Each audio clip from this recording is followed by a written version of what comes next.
یہ سننے کی دیر تھی، عمر لانوں سے نہ رہا گیا، کھڑے ہو کر کہنے لگے اے اللہ کے حبیب صلی اللہ علیہ وسلم، مجھے بھی اس دنیا میں 3 چیزیں بہت محبوب ہیں۔ پوچھا کون سی؟ عرض کیا اے اللہ کے حبیب صلی اللہ علیہ وسلم، امر بالمعروف کرنا یعنی نیکی کا حکم کرنا۔ چنانچہ عمر لانوں کی یہ خصوصی صفت تھی، وہ ہر کسی کو نیکی پر کھڑا کر دیتے تھے، پش اپ کرتے رہتے تھے، فالو اپ کرتے رہتے تھے، سستی نہیں آنے دیتے تھے، دین میں کسی کو پیچھے ہٹنے نہیں دیتے تھے۔ ان کا درہ مشہور ہے کہ خود بھی اللہ کے دین پر جمے رہتے تھے اور دوسروں کو بھی جمنے کی تلقین کرتے تھے۔ ان کے ایک حکم پر کیا عمل ہوتا تھا کہ سبحان اللہ، جب مسلمانوں کی فتوحات خوب بڑھ گئیں اور کچھ دیر ایسی بھی گزرتی تھی کہ جب مجاہدین کو کوئی کام نہیں ہوتا تھا تو عمر فاروق لانوں نے ایک خط لکھا امیر لشکر کے نام اور کہا کہ حفاظ قرآن مجید کے بہت سارے جنگ یمامہ میں شہید ہو گئے، اب جو ہے کم نظر آتے ہیں، لہذا اگر کوئی ایسا وقت ہو کہ یہ فوجی لوگ اپنے جگہوں پر ہیں اور کوئی ایسا خاص کام بھی نہیں تو ان کو کہو کہ یہ قرآن مجید کو یاد کریں۔ عمر لانوں کے ایک فرمان پر ہزاروں صحابہ نے قرآن مجید کو یاد کر لیا۔ ان کی ایک بات پر اللہ تعالیٰ نے اپنے بندوں کے دلوں کو اس طرح متوجہ کر دیا ہوتا تھا کہ وہ قرآن مجید کے حافظ بن جاتے تھے۔ تو نبی علیہ تو عمر فاروق لانوں نے کہا اے اللہ کے حبیب صلی اللہ علیہ وسلم، مجھے 3 چیزیں پسند ہیں۔ پہلی بات نیکی کا حکم کرنا، اور دوسری بات نہی عن المنکر، برائی سے روکنا۔ عمر فاروق لانوں خود بھی رکتے تھے، دوسروں کو بھی روکا کرتے تھے۔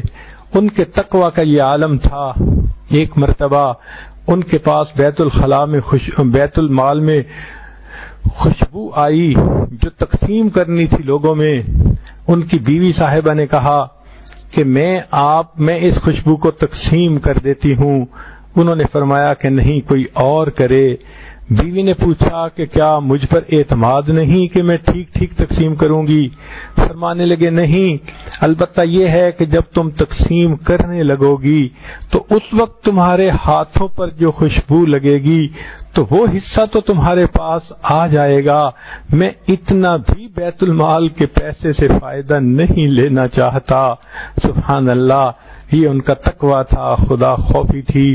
چنانچہ علی رضی اللہ تعالیٰ عنہ ایک دفعہ ملنے کے لیے آئے۔ عمر فاروق لانوں بیٹھے ہوئے امور خلافت کا کام کر رہے تھے۔ دروازہ کھٹکھٹایا گیا، عمر فاروق لانوں نے دروازہ کھولا، آئے اور بیٹھ گئے۔ پوچھا بھائی علی کیسے آنا ہوا؟ انہوں نے کہا کہ میں آپ سے کوئی ذاتی مشورہ کرنے آیا ہوں۔ دوبارہ پوچھا امور خلافت کا کام ہے یا ذاتی بات ہے؟ انہوں نے کہا نہیں، ذاتی پرسنل بات ہے۔ عمر فاروق لانوں نے پھونک ماری، چراغ بجھا دیا، اندھیرا ہو گیا۔ علی لانوں حیران ہوئے کہ اے عمر، مہمان کے آنے پہ چراغ جلایا کرتے ہیں، چراغ بجھایا تو نہیں کرتے۔ یہ سن کر عمر لانوں نے جواب دیا علی آپ نے بالکل سچ کہا، لیکن مجھے اور آپ کو یہ زیب نہیں دیتا ہم ذاتی باتیں کرتے رہیں اور بیت المال کے پیسے کا تیل جلتا رہے۔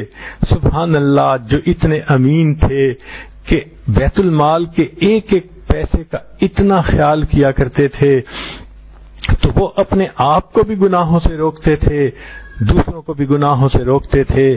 تو عمر لانوں کی 3 پسندیدہ چیزیں، فرمایا نیکی کا حکم کرنا، اور دوسرا برائی سے روکنا، اور تیسرا فرمایا کہ سادے کپڑے پہننا۔ عمر لانوں کو اللہ رب العزت نے اتنی فتوحات دی تھیں کہ اگر وہ چاہتے تو بیت المال سے اپنا بہت سارا روزینہ متعین کر سکتے تھے، مگر انہوں نے ایسا نہیں کیا۔ معمولی پیسہ لیتے تھے جس میں مشکل سے گزارا ہوتا تھا، حتیٰ کہ وہ لباس پہنتے تھے تو بہت سادہ لباس ہوتا تھا۔ ان کے لباس کی حالت سن لیجئے کہ جب مسلمانوں نے بیت المقدس کو فتح کرنے کا ارادہ کیا تو محاصرہ کر لیا۔ یہودی اس وقت وہاں تھے، انہوں نے کہا کہ ہمارے علماء تمہارے سپہ سالار سے بات کرنا چاہتے ہیں۔ سپہ سالار نے پوچھا کیا کہتے ہو؟ انہوں نے کہا دیکھو ہم صاحب کتاب ہیں، ہماری کتابوں میں اس پیغمبر آخر الزمان صلی اللہ علیہ وسلم کا پورا حلیہ مبارک موجود ہے، اور ان کے آگے صحابہ کی بھی نشانیاں موجود ہیں، اور یہ بھی بتایا گیا کہ بیت المقدس کون فتح کرے گا۔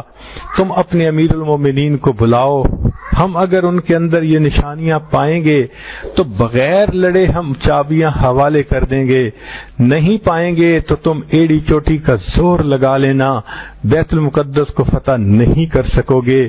امیر لشکر نے پیغام بھیجا، امیر المومنین عمر فاروق لانو کو کہ آپ تشریف لائیے، تو عمر لانو چلے۔ جب چلے تو سادہ کپڑے تھے، چمڑے کا بھی پیوند لگا ہوا تھا۔ سبحان اللہ، اپنے غلام کو ساتھ لیا۔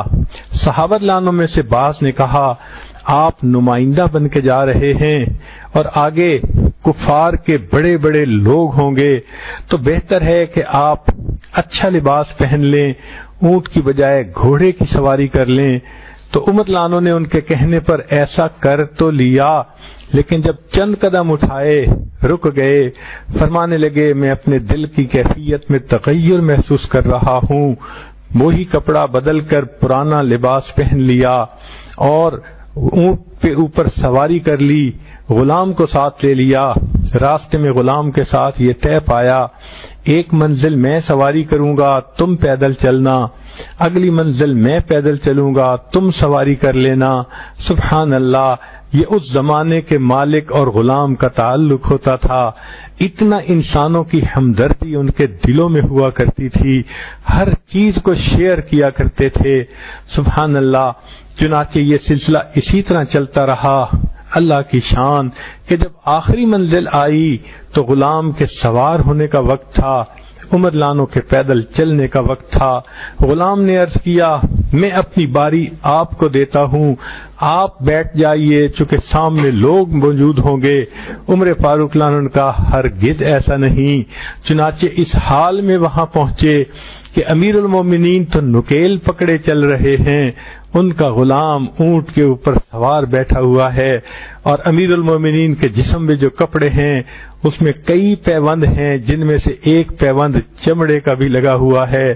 جب انہوں نے اپنی کتابیں نکال کر دیکھیں تو تورات و انجیل کے اندر یہی نشانیاں تھیں کہ نبی علیہ السلام کے جو خلیفہ بنیں گے، وہ جو فتح کریں گے بیت المقدس کو، وہ اس حلیے میں آئیں گے۔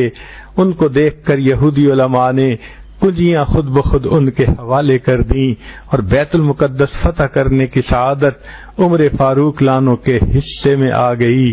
تو عمر لانو فرماتے ہیں مجھے 3 چیزیں پسند ہیں، امر بالمعروف کرنا، دوسرا نہی عن المنکر کرنا، اور تیسرا سادہ لباس پہننا۔